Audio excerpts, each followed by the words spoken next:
It feels like it's been a long time coming to finally get to speak to you with a fight right around the corner. Like I Mm. think it feels probably longer than it actually has been, which we'll get into. But of course, you're back in London, July 21st.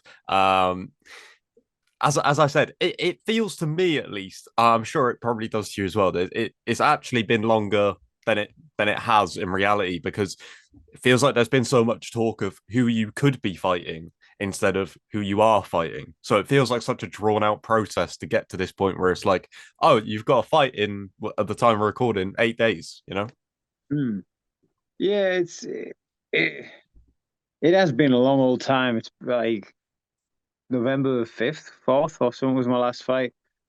George has fought twice since then. Yeah. Uh, it's been far too long. That neck injury was very frustrating, but it is what it is. We move forward. Got some. It wasn't something that I expected. I was kind of expecting one of the bigger names in the division, but Paul Hughes is doing what he's doing. Um, and Harilla's injured. So fuck it, yeah, just smash some 6-0 Brazilian and send him home crying.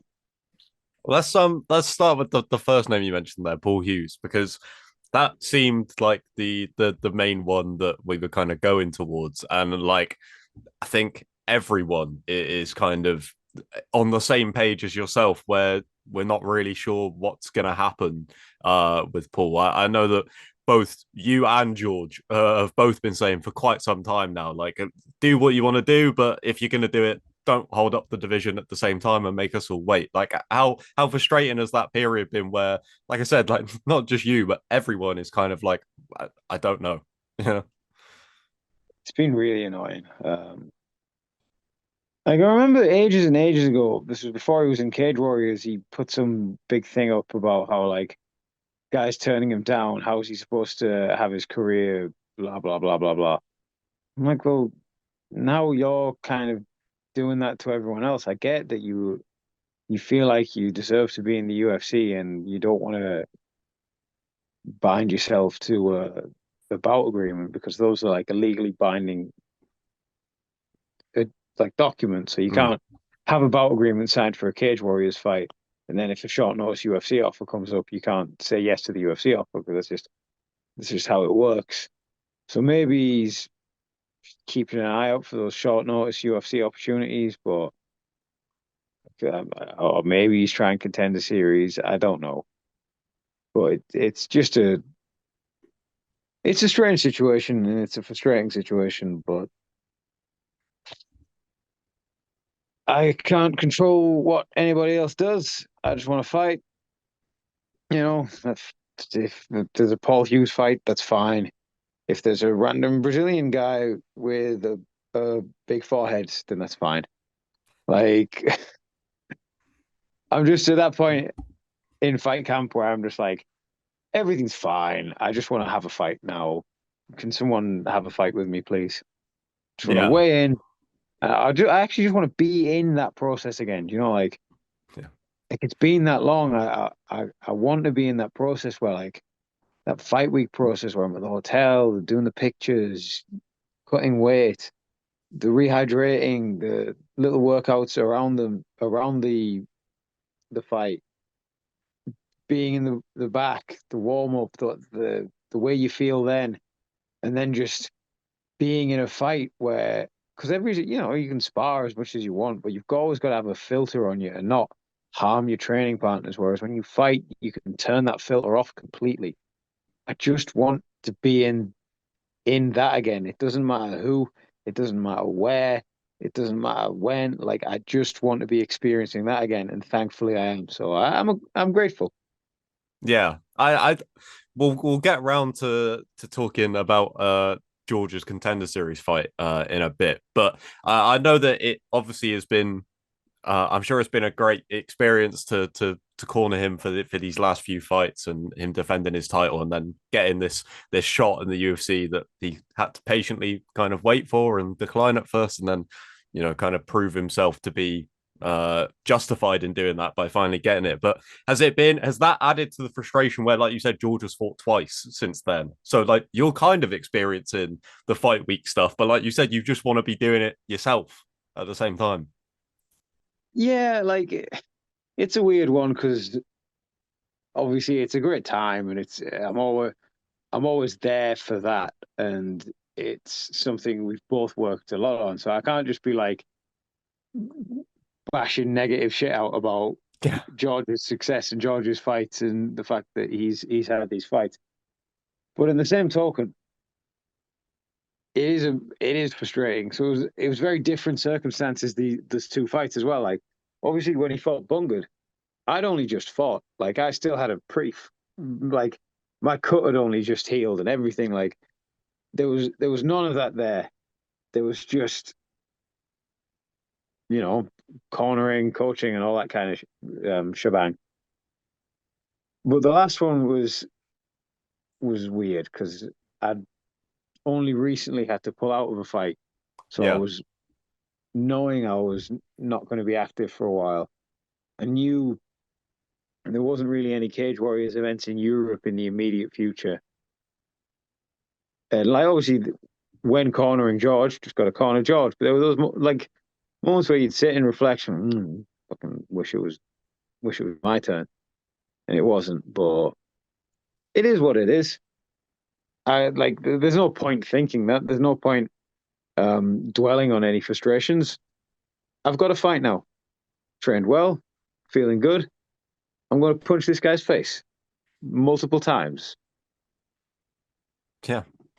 Like, I mean, it's like I watched back an older interview of yours. I can't remember. It might have been a fairly recent one, but you were talking about kind of I think it was around the time you both started fighting in Cage Warriors, and you were talking about how difficult it was to get fights and how there was a thought at some point in your career of like maybe this is just it. Maybe I'm just George's coach and this is where we're going. Like so then to have that period of time where like again you can't dwell on it because you're there as George's coach and he's in a title fight and you know like you're there to support him and to help him get the win and stuff but there must have been that thing where you're like when's it my turn to do this and then obviously it works out where you do get the fight but as we'll kind of get onto there was an opportunity for this date to be a much bigger fight. But of course, the Tobias Harilla thing that I know that you were offered. Yeah, that that would be a much bigger fight. I don't think there's anyone who's a fan of Cage Warriors who wouldn't be like, "Oh fuck, they've announced that fight, fuck," and like really excited. Um, It'd have been interesting to prepare for 5 rounds, figuring out how to do that, figuring out how, like, obviously, because George is prepared for 5 rounds, but with different people, there'll still be some differences in Mm. how we have to train, how we have to do certain things.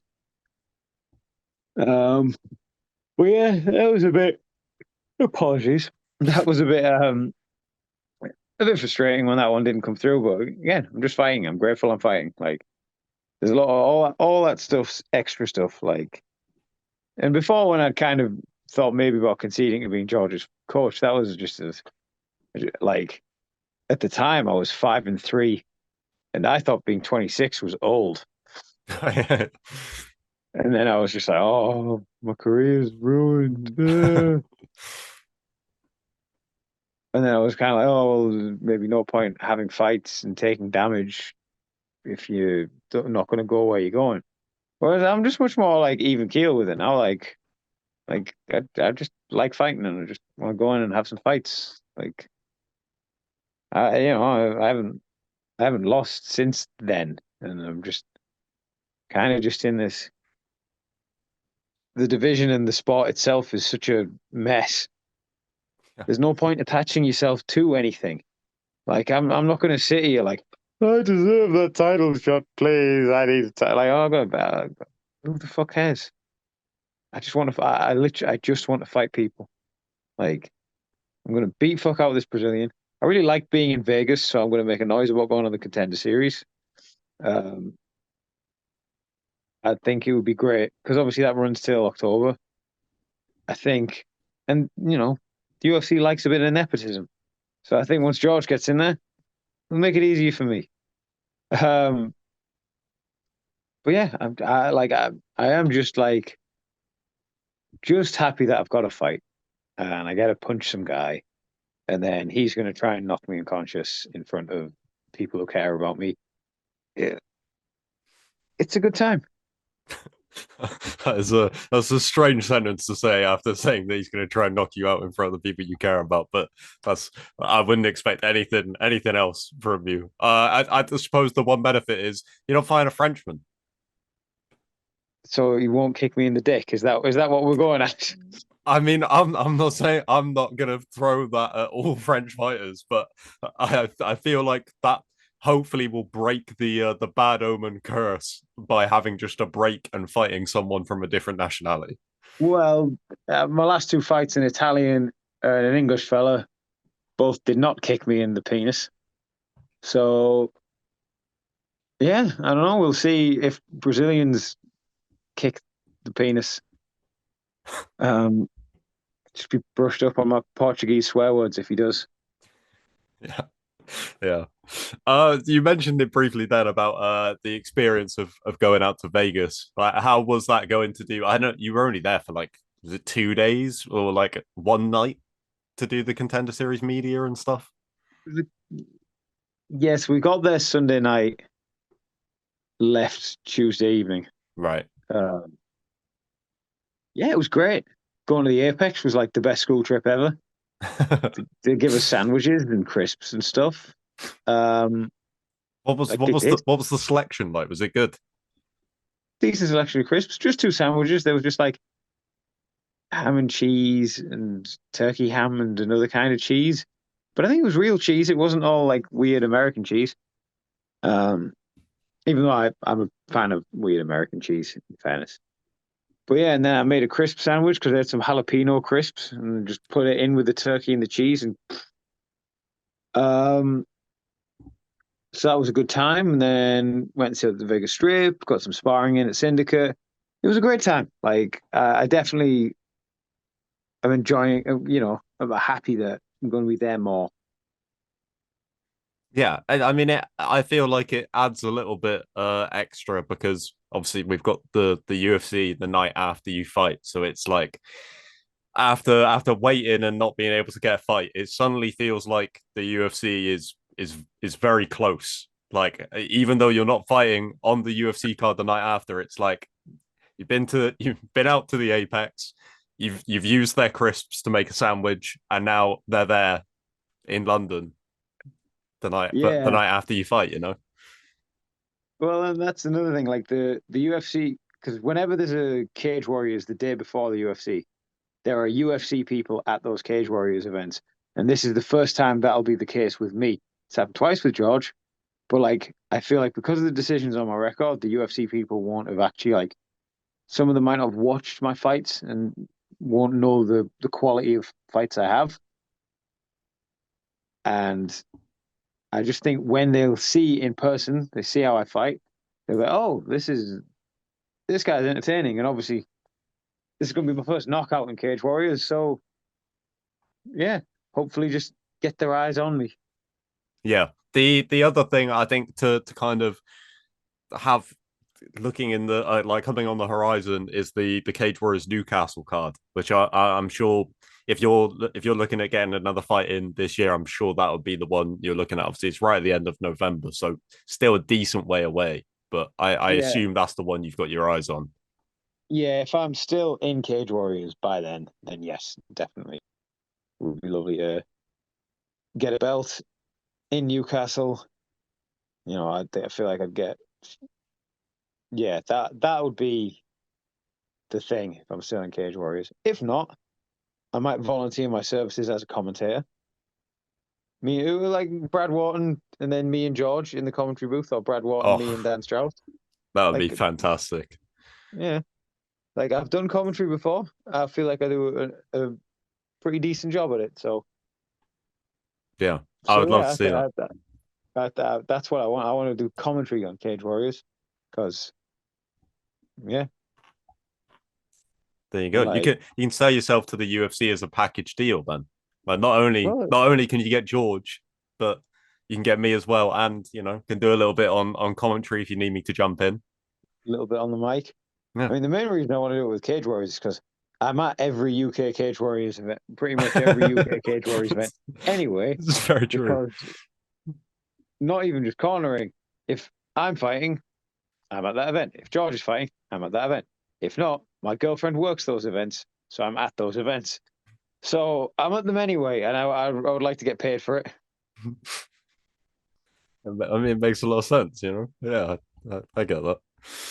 Um, but yeah, I mean, I'm glad that like we can talk about all of this frustrating time period, but like you said, at the final line at end of it is just happy to have a fight back. Like, can't wait to see you back in there, mate. Thank you so much for your time, and I will see you in London for what should be a ridiculous card. There's so many fights. Yeah, fucking hell.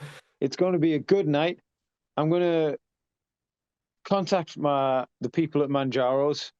Going to try and find out when I'm fighting, the exact time that my fight finishes, and I'm going to get a load of Palmos delivered to the back entrance of the Indigo so I can boom knock this cunt out. Manjaro's Palmo straight in my gob. Happy times. Love it. Can't wait. Sounds like a plan, mate.